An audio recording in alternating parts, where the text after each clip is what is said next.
सुरुवातीला बातमी बीडची आहे। बीडच्या कार्यक्रमात अजित पवार यांनी कार्यकर्त्यांना आवाहन केलेलं आहे, भेटायला येताना स्मृतिचिन्ह वगैरे काहीही आणू नका, प्रेमानं केलेला नमस्कार पुरेसा आहे असं दादा म्हणतात।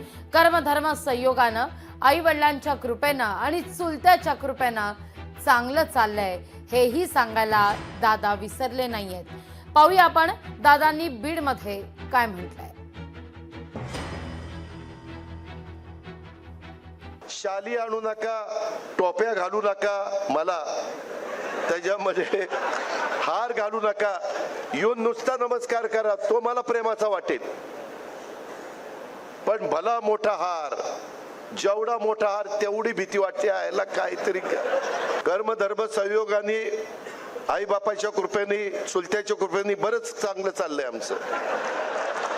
काही देऊ नका, फक्त प्रेम द्या, माझा नमस्कार घ्या, तुमचा नमस्कार करा, पायाही पडू नका। मी जाहीरपणे सांगतो, आजचे पुढारी पाया पडण्याच्या लायकीचे नाही। ज्याच्या पाया पडतात त्याची हिस्ट्री आठवा। अरे म्हणाल मी कुणाच्या पाया पडलो, कुणाच्या पाया पडलो। आई बापाच्या पाया पडा ना, गुरूंच्या पाया पडा।